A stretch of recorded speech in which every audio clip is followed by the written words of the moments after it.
Hello hello hello, welcome back to my channel let's go with Sudipta. আজ অনেক দিন পর আবার একটু এডিট করতে বসেছি। একটু ব্যস্ততার কারণে বহুদিন কোনো ভিডিও করিনি, তো তোমাদের সাথে আমি পুরনো সুন্দরবনের ভিডিওই শেয়ার করছি এখন।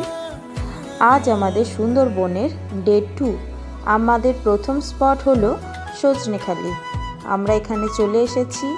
এখানে প্রচুর গাছ রয়েছে, সুন্দরী গাছ, গরান গেও, এগুলো তো রয়েইছে। এছাড়া বিভিন্ন ঠেসমূল, ম্যানগ্রোভ জাতীয় গাছ রয়েছে। সুন্দরী কোথায় সুন্দরী? আমরা যে ট্যুর ট্রাভেলের আন্ডারে গিয়েছিলাম, ওনারা এখান থেকে একজন গাইড নিয়ে নিয়েছিল। আমরা আজ যে যে স্পট ঘুরবো উনি আমাদের গাইড করে নিয়ে যাবেন আর বিভিন্ন তথ্য আমাদেরকে জানাবেন। এটা একটা বেশ সুন্দর প্রাকৃতিক একটা স্পট। এখানে প্রচুর পাখি রয়েছে, পাখিদের কিচিরমিচির আওয়াজে পুরো মনটা ভরে গিয়েছিল। আর এইখানে যেই ঘরটা রয়েছে এতে কচ্ছপ রয়েছে, আর এখানে একটা পুকুরও রয়েছে, ওখানেও প্রচুর কচ্ছপ রয়েছে, অনেক বড় বড় কচ্ছপ। তো এখানে মেল ফিমেল কচ্ছপও আমরা দেখে নিয়েছি। এটা হচ্ছে কচ্ছপদের একটা মডেল, মানে যখন কচ্ছপ থাকে না তখন এইটা দিয়েই বোঝানো হয়। আর ওই যে দেখো দূরে, ওইটা হচ্ছে টাওয়ার। ওখান থেকে সুন্দরবনের সজনেখালি চারিপাশটা খুব সুন্দরভাবে দেখা গিয়েছিল। আর এই গাছটাই হচ্ছে সুন্দরী গাছ। এখানে চারিদিকে প্রচুর বিভিন্ন রকম গাছপালা রয়েছে, গরান গেও ভর্তি গাছপালা রয়েছে চারিদিকে। আমাদের গাইড দাদা আমাদেরকে বোঝাতে বোঝাতে নিয়ে যাচ্ছিলেন কোনটা কোন গাছ। এখন আমরা সজনেখালি থেকে নেক্সট স্পটের জন্য চলে যাচ্ছি। ওই দেখো পেছনে একটা বাদর, ওর বেবিকে নিয়ে ওখানে বসে রয়েছে। এরপরেই আমরা আমাদের লঞ্চে উঠে পড়লাম আর এবং আমাদের লঞ্চে ব্রেকফাস্টটা সেরে ফেললাম। আজ ব্রেকফাস্টে ছিল লুচি, ঘুগনি আর জয়নগরের মোয়া। ব্রেকফাস্ট খেতে খেতে আমরা আমাদের পরবর্তী স্পটে চলে এলাম। এটা সুধর্ণখালি।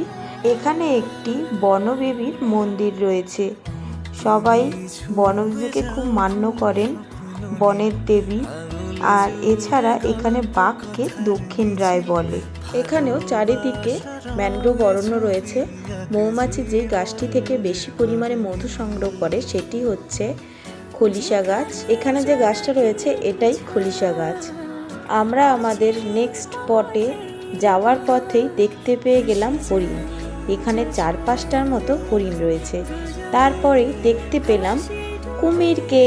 আবার এখানে আওয়াজ করলেই ও আবার চলে যাবে, অন্য যারা টুরিস্ট আছে ওরাও দেখতে পাবে না, সেই জন্য আমরা শান্তভাবে কুমির দেখলাম। তারপর আমরা আমাদের নেক্সট স্পটে চলে এলাম দোবাকি। এখানে একটা ব্রিজ মতো রয়েছে, ওই ব্রিজের নিচে মাঝে মাঝেই বাঘ হানা দেয়। তো বাঘের পায়ের ছাপ আমরা দেখেছি। কোনো ভুলবশত কারণে আমার ভিডিওটি ডিলিট হয়ে গেছে, সেই জন্য তোমাদের আর দেখাতে পারলাম না। বাট খুব সুন্দর একটি জায়গা দোবাকি। এই স্পটটা ঘুরেই আমরা আমাদের লঞ্চে ফিরে গেলাম। আজকে দুপুরের লাঞ্চে ছিল ভাত, ডাল, আলু ভাজা, ভেটকি মাছের পাতুরি, ভোলা মাছের ঝাল, আর শেষ পাতে রয়েছে চাটনি আর পাঁপড়। খাওয়া দাওয়া কমপ্লিট করে আমরা আমাদের পরবর্তী স্পটে চলে এলাম। আমরা এখন রাস্তায় দেখতে পেয়ে গেছি কেওড়া ফল, আমলকি, তেঁতুল, কামরাঙা। আমরা এখান থেকে কেওড়া ফল মাখা করে নিয়েছিলাম, অনেকটা বেলের মতো টেস্ট। এই স্পটটার নাম আমার ঠিক মনে নেই, কিছু একটা রেস্কিউ কিছু একটা হবে।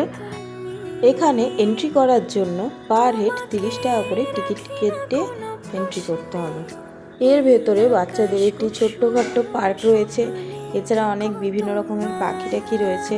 তারপরে আমরা পরেই দেখতে পেলাম ময়ূর, বাজ পাখি, এছাড়া বাঘও দেখতে পেয়েছি। এখানে হরিণ রয়েছে।